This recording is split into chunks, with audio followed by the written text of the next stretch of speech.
जय Mata Di. Jai Mata Di club Namkum railway station Ranchi के प्रांगण में इस बार कोटिलिंगेश्वर मंदिर का प्रारूप बनाया जा रहा है, जो आप लोग आएँ परिवार के साथ देखें। और इस बार पूरे भारत में एक अनोखा आपको यहाँ पर माँ की प्रतिमा दिखेगी, जो हर एक प्रतिमा की 25 सर है। और ये 4 दिन का भव्य भंडारा का आयोजन किया गया है, जो भंडारा का प्रसाद ग्रहण करे और पुण्य के भागी बने और हमारे पंडाल में अवश्य आए। जय माता दी। सरना धर्म कोड की मांग लगातार तेज हो रही है और ऐसे में पूर्व सांसद सालखन मुर्मू हैं, जो सेंगल अभियान के तहत सरना कोड की मांग को लेकर बीजेपी के पास आए थे, लेकिन अब शायद बीजेपी से भी निराश होते जा रहे हैं। आप बीजेपी से हाल के दिनों में काफ़ी नज़दीकियां आपकी बढ़ी थी और इन दिनों शायद दुराव हो रहा है, कारण क्या है? नहीं, ऐसी कोई बात नहीं है। हमें अभी भी महामहिम राष्ट्रपति द्रौपदी मुर्मू और उनको राष्ट्रपति के सर्वोच्च पद पर बैठाने वाले माननीय प्रधानमंत्री नरेंद्र मोदी पर भरोसा है। चूँकि 2024 में चुनाव आने वाले हैं, तो 2023 में हमारी मांग है कि भारत सरकार भारत के आदिवासियों को सरना धर्म कोड दो। चूँकि हम हिंदू नहीं हैं, Hindu marriage act, Hindu succession act में आदिवासी नहीं है, हमारे बीच वर्ण व्यवस्था भी नहीं है। तो ऐसा करने से भाजपा को आने वाले चुनाव में झारखंड, बंगाल, बिहार, उड़ीसा, असम, छत्तीसगढ़, मध्य प्रदेश प्रचंड आदिवासी का समर्थन मिलेगा। हम चाहते हैं बीजेपी को साथ देना, बशर्ते बीजेपी भी आदिवासियों को सम्मान करे, धार्मिक आज़ादी प्रदान करे। अन्यथा हमारा तो आरोप है बीजेपी और संघ पर कि आप यदि सरना धर्म कोड नहीं देते हैं तो आप एक प्रकार से आदिवासियों को ईसाई बनने के लिए मजबूर करते हैं। आप इसके लिए दोषी होंगे, जबकि आदिवासियों को अब तक धार्मिक आज़ादी नहीं देने के लिए कांग्रेस भी दोषी है, बीजेपी भी है। 1951 लेकिन ये सरना कोड से पहले बीजेपी के नेताओं का कहना है कि पहले आप मांदर बजाते थे, अब गिटार की ओर बढ़ गए हैं। रघुवर दास का ये साफ आरोप है कि जो आदिवासियों का लाभ है वो सरना के बजाय जो क्रिश्चियन समुदाय, कन्वर्टेड जो आदिवासी हैं, जो ईसाई धर्म को अपना चुके हैं, वो ज़्यादा नौकरियों में हैं। और ये सच्चाई भी है कि नौकरियों में वो ज़्यादा हैं और सरना धर्मावलंबी कम। तो ऐसे में उनको आपको पहले फैसला करना होगा कि आखिर जो कन्वर्टेड लोग हैं उनको आप किस श्रेणी में मानेंगे, आदिवासी बनाएं या नहीं बनाएं?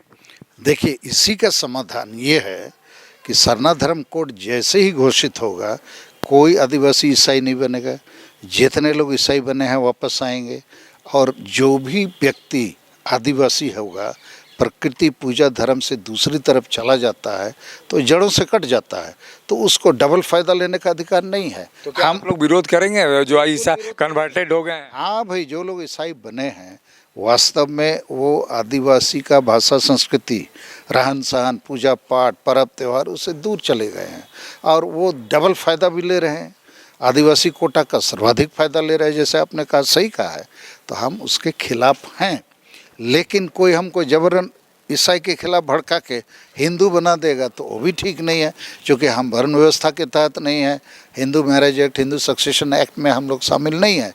लेकिन मैंने ये जो बात कही एक तर्क के रूप में आरएसएस और भाजपा के लोगों की समझ के लिए, हिंदू के इर्द गिर्द सिख, जैन, बौद्ध हैं, तो सरना भी तो आ सकते हैं ना।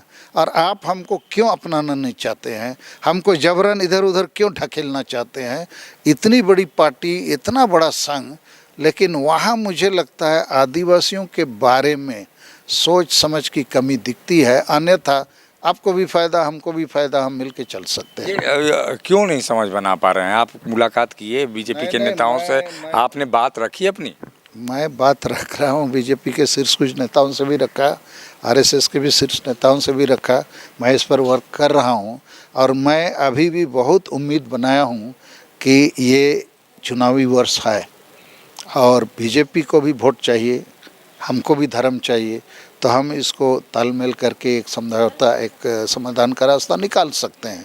तो ये निकलने का रास्ते की दिशा में हम लोग अग्रसर हैं। ये जो मोराबादी में बैठक बुलाई जाएगी उसमें क्या फैसला होने का, किस बात पर चर्चा होनी है? देखिए, मोराबादी का जो विशाल जनसभा होगा वहाँ से हम महामहिम राष्ट्रपति और माननीय प्रधानमंत्री को ललकारेंगे कि सरना कोड दो, आदिवासी का वोट लो, और आप ऐसा नहीं करेंगे तो हम आपके खिलाफ भी 2024 में जा सकते हैं।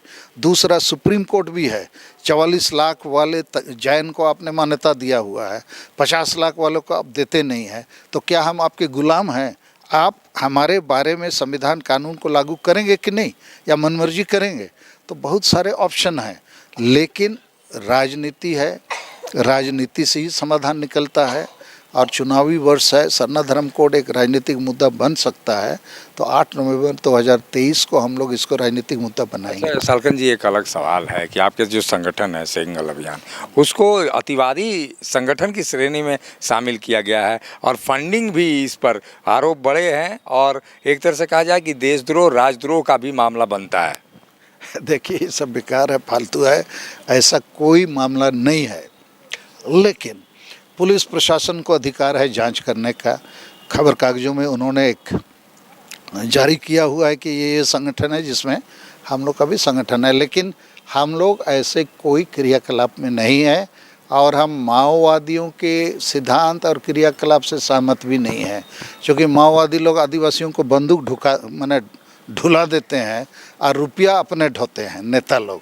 तो यही तो काम हो रहा है, तो उससे हम लोगों को क्या फ़ायदा है, और हम उनके साथ चल के क्या करेंगे? माओवादी हमारा सरना धर्म का बात नहीं करते हैं, मारंग बुरु का बात नहीं करते हैं, CNT SPT की बात नहीं करते हैं, संताली भाषा को झारखंड में राजभाषा बनाओ, तो इनके पास एक बड़ा सवाल और है कि आप फंडिंग आपके यहाँ उसके जरिए, तो उसका कोई प्रमाण देना होगा ना, ऐसे ही बोल देने से नहीं होगा। तो ये सब जो कुछ हो रहा है ये सही नहीं है हमारे हिसाब से, लेकिन उनको जांच करने का अधिकार है, जांच करें, फिर दूध का दूध पानी का पानी आ जाएगा। ये थे पूर्व सांसद सालखन मुर्मू, जो बता रहे थे कि झारखंड ही नहीं बल्कि उड़ीसा, पश्चिम बंगाल और छत्तीसगढ़ के इलाकों में जो आदिवासी बहुलता है, उस आदिवासी बहुलता को अगर सरना धर्म कोड मिलता है, ऐसे में ये चुनावी लाभ बीजेपी को अंततः होगा। शायद बीजेपी के नेतृत्व को शायद ये बात समझ में नहीं आ रही है, या बात कुछ और है, ये तो सालखन मुर्मू जाने, लेकिन इतना ज़रूर है कि सरना कोड की आग झारखंड ही नहीं बल्कि आदिवासी क्षेत्रों में लगी हुई है। सहयोगी संजय के साथ अशोक कुमार, मुखर संवाद, रांची।